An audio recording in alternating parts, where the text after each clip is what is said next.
Welcome to exam booster 12। आज की video में हम डिस्कस करेंगे थर्मोडायनेमिक्स के 4 इंपॉर्टेंट क्वेश्चन जो एग्ज़ाम के लिए बहुत यूज़फुल है।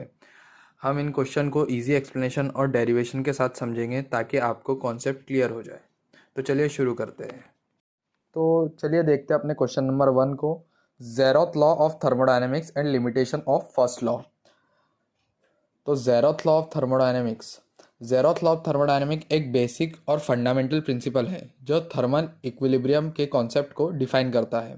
अगर दो सिस्टम ए और बी किसी तीसरे सिस्टम सी के साथ थर्मल इक्विलिब्रियम में हैं, तो इसका मतलब है कि ए और बी भी आपस में थर्मल इक्विलिब्रियम में होंगे। इसका सिंपल मतलब ये है कि अगर दो बॉडीज एक तीसरे बॉडी के साथ सेम टेम्परेचर पे है तो उनका टेम्परेचर भी एक दूसरे के बराबर होगा। इस लॉ की सबसे बड़ी इम्पोर्टेंस ये है कि टेम्परेचर को एक मेज़रेबल और कंपेरेबल क्वांटिटी बनाता है। इस वजह से हम टेम्परेचर को मेज़र कर पाते हैं। तो चलिए देखते हैं limitation of first law of thermodynamics. First law of thermodynamics ये कहता है कि एनर्जी को ना तो क्रिएट किया जा सकता है ना ही डिस्ट्रॉय किया जा सकता है, बल्कि ये एक फॉर्म से दूसरे फॉर्म में कन्वर्ट होती है। इसका मैथमेटिकल फॉर्म होता है delta Q equals to delta U plus delta W. लेकिन इस लॉ के कुछ लिमिटेशन भी है।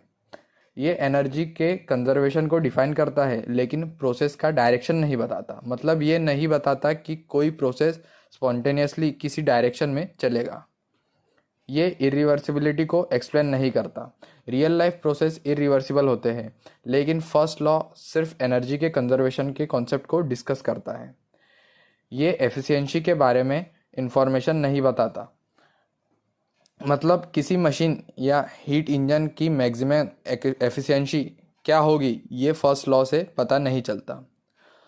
तो ज़ेरोथ लॉ से हमें थर्मल इक्विलिब्रियम और टेम्परेचर के मेजरमेंट की इम्पोर्टेंस पता चलती है।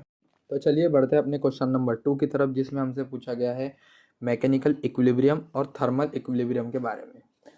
तो हम पहले देख लेते हैं मैकेनिकल इक्विलिब्रियम को। अगर एक सिस्टम किसी भी पार्ट पे नेट फोर्स 0 हो तो उस सिस्टम को मैकेनिकल इक्विलिब्रियम में कहा जाता है। मतलब कोई भी एक्सटर्नल फोर्स सिस्टम के किसी भी पार्ट पे लग नहीं रहा होता है, या फोर्स लग भी रहा होता है तो बैलेंस हो जाता है। इसका एग्जांपल देखते हैं। एक सील्ड गैस कंटेनर जिसमें प्रेशर चेंज नहीं हो रहा है पर वो मैकेनिकल इक्विलिब्रियम में होता है। यही था हमारा मैकेनिकल इक्विलिब्रियम। अब देखते हैं थर्मल इक्विलिब्रियम को। अगर एक सिस्टम में किसी भी पार्ट के बीच हीट ट्रांसफ़र ना हो तो सिस्टम थर्मल इक्विलिब्रियम में होता है।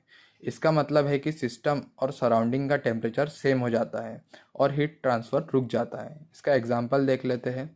अगर एक गर्म मेटल को ठंडे पानी में डाल दिया जाए तो धीरे धीरे वो पानी के टेम्परेचर के बराबर हो जाता है।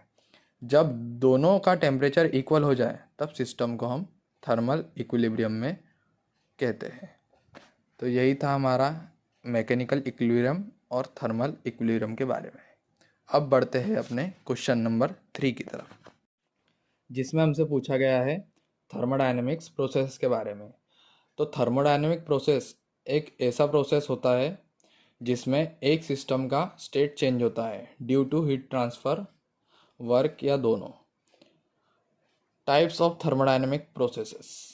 तो फर्स्ट प्रोसेस जो होती है हमारी वो होती है आइसोथर्मल प्रोसेस, जिसमें टेम्परेचर कांस्टेंट होता है। इस प्रोसेस में टेम्परेचर कांस्टेंट रहता है, यानी delta T equals to 0। Heat transfer होता है लेकिन सिस्टम का टेम्परेचर चेंज नहीं होता। और दूसरे देख लेते हैं सेकंड प्रोसेस, एडियाबैटिक प्रोसेस। तो इसमें नो हीट एक्सचेंज। इस प्रोसेस में कोई भी हीट का एक्सचेंज नहीं होता है, क्यू इक्वल्स टू 0 होता है और सिस्टम के अंदर एनर्जी का ट्रांसफ़र सिर्फ वर्क डन के थ्रू होता है। थर्ड प्रोसेस है आइसोकोरिक प्रोसेस, जिसमें कांस्टेंट वॉल्यूम होता है। इस प्रोसेस में वॉल्यूम कांस्टेंट रहता है, मतलब डेल्टा वी इक्वल्स टू 0 और वर्क डन भी 0 होता है, मतलब जिसको हम कहते हैं capital W equals to 0। Heat सिर्फ इंटरनल एनर्जी चेंज करने के लिए यूज़ होती है। और हमारी फोर्थ प्रोसेस है आइसोबैरिक प्रोसेस, जिसमें कांस्टेंट प्रेशर होता है। सिस्टम का वॉल्यूम बढ़ या कम हो सकता है और वर्क डन हो सकता है। यही थी हमारी आइसोबैरिक प्रोसेस, इसमें कांस्टेंट प्रेशर होता है। तो चलिए बढ़ते हैं अपने क्वेश्चन नंबर 4 की तरफ, जिसमें हमसे पूछा गया है work done in a isothermal process. तो चलिए देखते हैं अपने क्वेश्चन नंबर 4 को। आइसोथर्मल प्रोसेस और उसमें वर्क डन का फॉर्मूला कैसे डिराइव होता है। आइसोथर्मल प्रोसेस एक ऐसा थर्मोडायनेमिक प्रोसेस होता है जिसमें टेम्परेचर कांस्टेंट रहता है, मतलब सिस्टम हीट एक्सचेंज करता है ताकि टेम्परेचर कांस्टेंट रहे और चेंज ना हो। तो इसका जो आइडल इक्वेशन हमें पता है वो है PV equals to small N R equal NRT, small n और कैपिटल RT। तो अब वर्क डन के जनरल फॉर्मूले को भी देख लेते हैं, जो कि है D capital W equals to capital P small d V। तो हम इसको ऐसे भी लिख सकते हैं P equals to small NRT upon V। तो जिसमें n डिनोट करता है number of mole, R denote करता है यूनिवर्सल गैस कांस्टेंट और T डिनोट करता है एब्सोल्यूट टेम्परेचर, और V1 और V2 जो है वो डिनोट करते हैं इनिशियल और फाइनल वॉल्यूम को। तो इसका जो हमारा कंक्लूजन निकला वो है आइसोथर्मल प्रोसेस में वर्क डन वॉल्यूम के रेशियो पर डिपेंड करता है, क्योंकि टेम्परेचर कांस्टेंट है, एनर्जी का एक्सचेंज हीट ट्रांसफ़र के थ्रू होता है। यही था हमारा क्वेश्चन नंबर 4। तो दोस्तों आज के वीडियो में हमने थर्मोडायनेमिक के 4 इंपॉर्टेंट क्वेश्चन को डिटेल में समझा। ये कॉन्सेप्ट सिर्फ एग्ज़ाम के लिए नहीं बल्कि हायर स्टडीज़ और कॉम्पिटिटिव एग्ज़ाम्स के लिए भी बहुत यूज़फुल है।